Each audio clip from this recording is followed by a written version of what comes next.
A young mother had planned to spend Christmas with her parents, but she never arrived. Just before the holiday, she suddenly stopped communicating and vanished without a trace. Her parents began searching desperately, stumbling upon unsettling and mysterious clues. Before long, investigators uncovered a shocking twist that none of them had ever experienced in a case before. This unexpected development ultimately propelled the investigation forward and led them to the truth.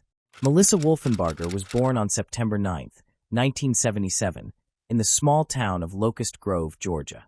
The youngest in her family, she was lovingly cared for by her older sister, who was 7 at the time of Melissa's birth and helped their mother look after her.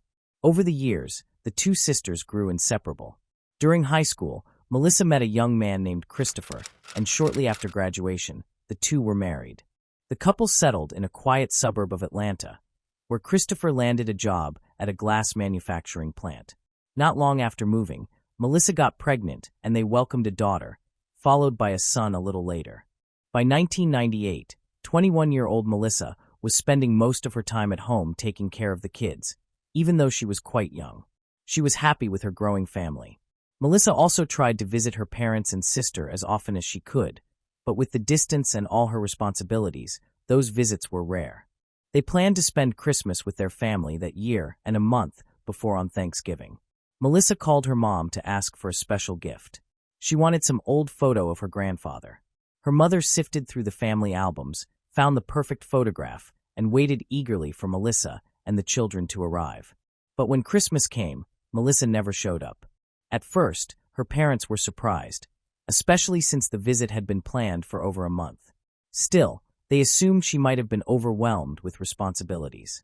With 2 young children to care for and a new job at a cafe to help supplement Christopher's income, life was certainly demanding. The situation was made more difficult because they couldn't simply pick up the phone and call her.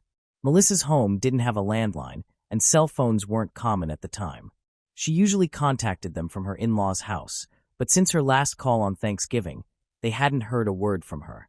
At first, her parents decided to wait. But when Melissa failed to call on her mother's birthday, their concern grew. Something didn't feel right. That was when they decided to drive to Atlanta to check on her themselves.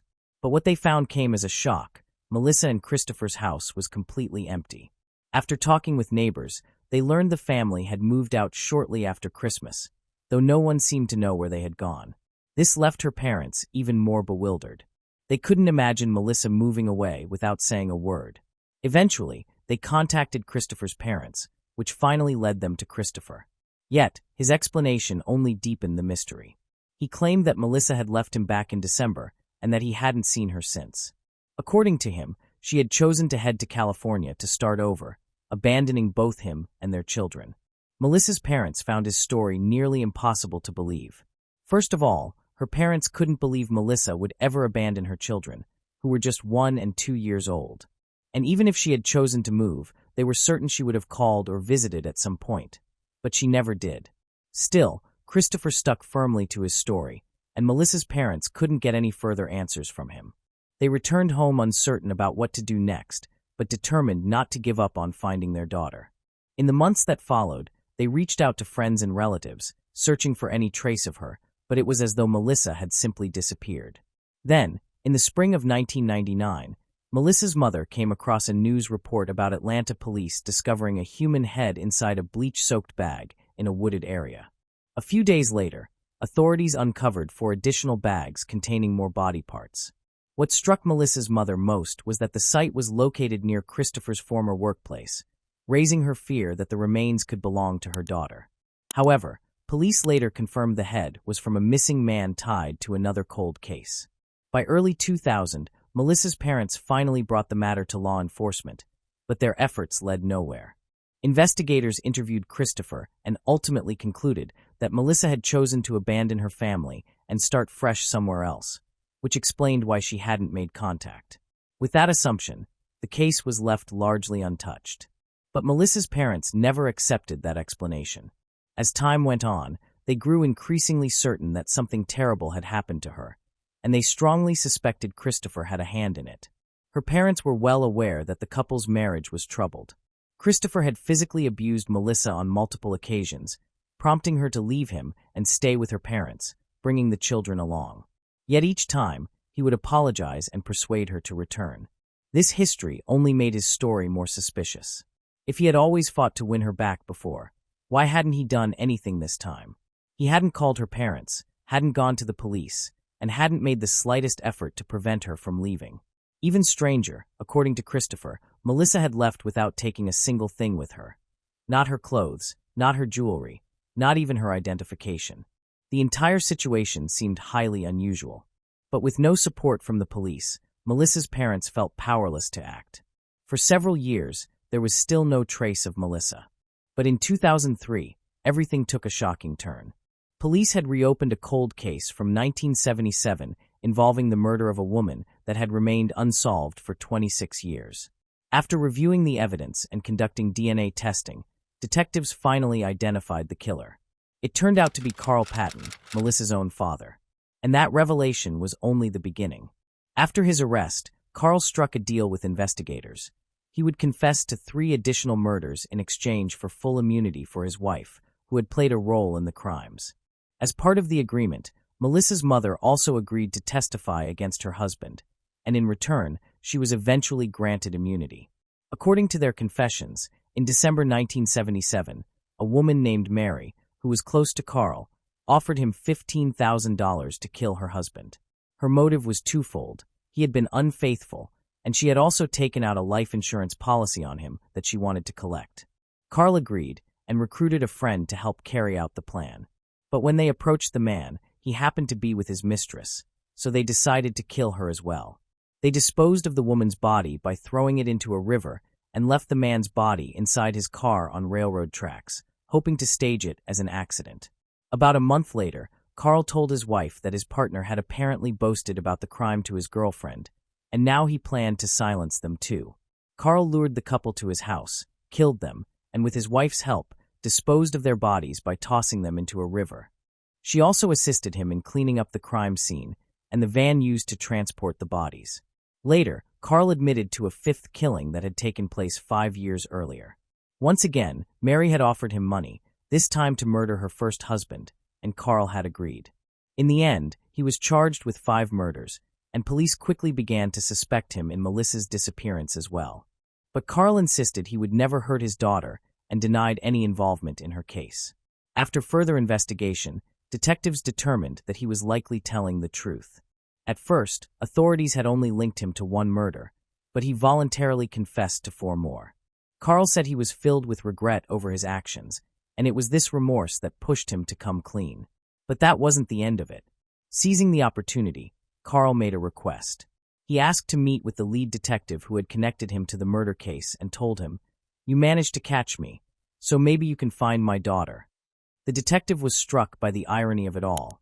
Here was a man who had admitted to 5 murders, now pleading for help in solving his daughter's disappearance. It was, to say the least, an unusual situation. Still, the detective agreed to take another look.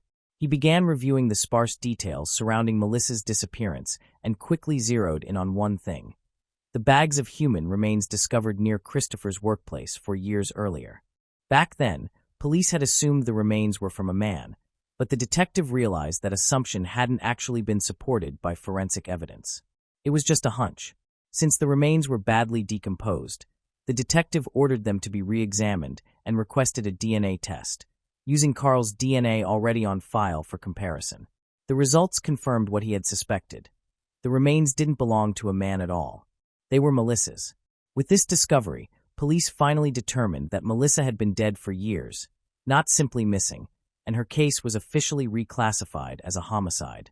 The medical examiner's report revealed that her body had been dismembered with a reciprocating electric saw. Strangely, Melissa's torso was never recovered. Despite multiple searches of the wooded area where the other remains were found, investigators were unable to locate it. Even so, they uncovered a significant lead. They turned their attention to Christopher and spoke with his former employer at the glass factory, where he had worked up until Melissa disappeared. It was discovered that Christopher had been fired from his job around the same time Melissa vanished, for allegedly stealing an electric saw, the very type believed to have been used to dismember her body. Melissa's mother also informed police about his history of physically abusing her daughter. Adding to the suspicion, Christopher already had a criminal record. Even more troubling, he changed his name almost immediately after Melissa's death, with no clear explanation as to why. All of this made Christopher the prime suspect in her murder, but investigators lacked solid evidence.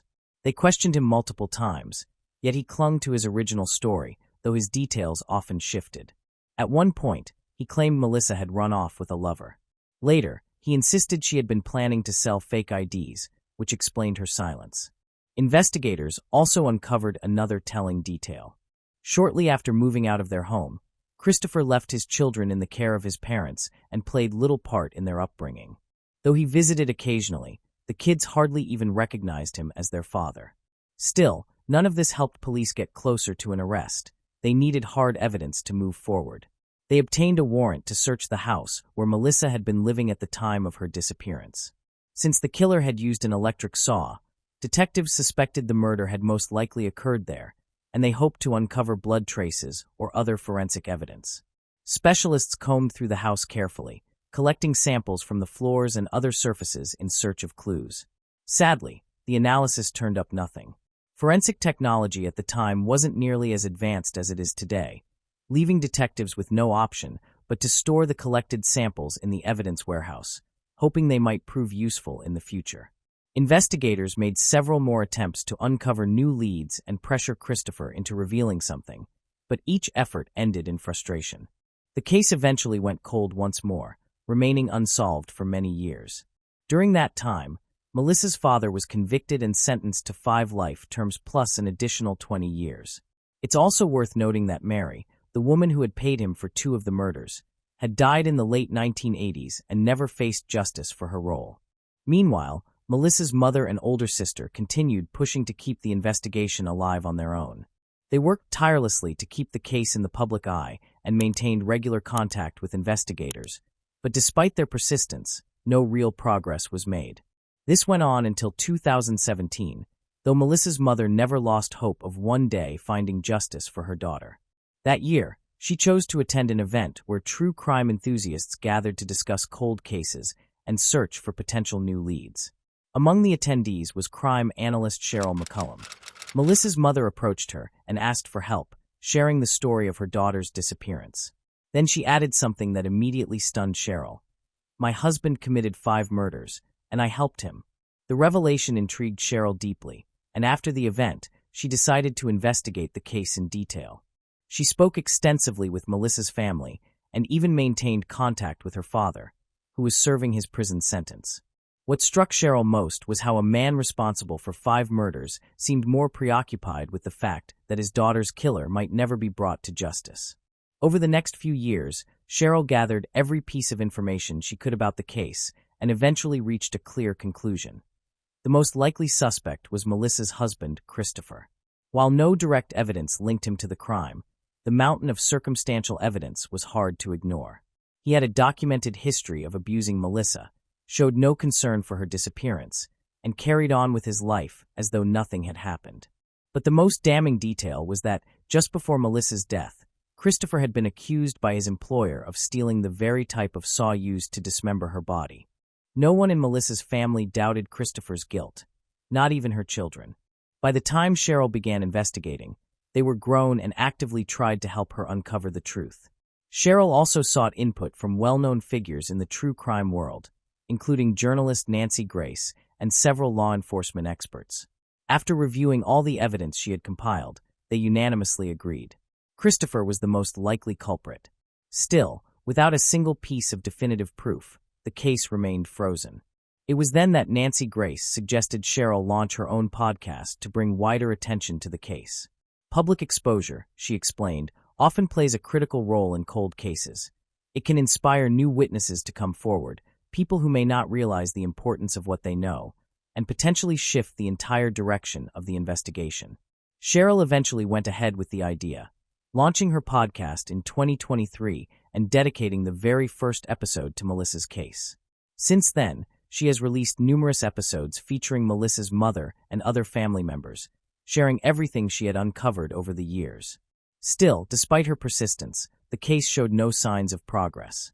That changed in April 2024, when a long-awaited breakthrough finally arrived. After one of her new episodes aired, a witness reached out to Cheryl, explaining that he had come across the podcast and believed he had important information. He revealed that, shortly before Melissa's disappearance, he had seen her involved in a heated argument with Christopher. The full details of his statement have not been made public, as detectives, only a few months into this new lead, have kept the information confidential to protect the investigation. According to some reports, during that heated argument, Christopher allegedly threatened Melissa, and Cheryl quickly passed this account on to the police. That testimony became a turning point, convincing investigators to reopen the case. Over the next 3 months, detectives revisited the entire file, re-interviewed those connected to the case, and re-examined the evidence with modern forensic technology. Experts reanalyzed the bags containing Melissa's remains, along with samples collected from the home where the murder likely took place. Then, in August 2024, investigators held a press conference announcing that, 25 years after Melissa's death, her husband had finally been arrested. As with the witness's statement, authorities did not share specifics about the evidence uncovered during the renewed investigation. However, some sources suggest that advances in forensic analysis may have revealed DNA traces or other critical proof tying Christopher directly to the crime. Detectives are keeping the details under wraps for a fairly standard reason. The more information released before trial, the easier it becomes for the defense to exploit it and challenge the evidence. For now, Christopher remains in jail awaiting trial, with a preliminary hearing still pending to determine whether he will plead guilty or not guilty. Melissa's family is confident he will finally be held accountable, and investigators seem to share that belief. All signs point to the discovery of compelling evidence that will be extremely difficult to dispute. After nearly 26 years, the case is finally moving toward resolution.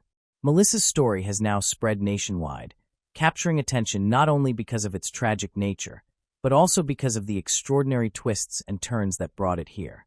In the beginning, police were only able to confirm that Melissa was dead because her father, after being arrested for 5 murders, urged investigators to look into her disappearance.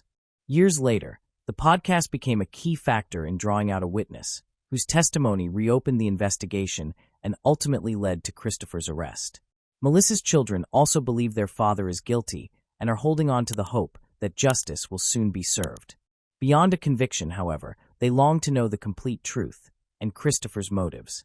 That, however, will only come to light if he chooses to confess.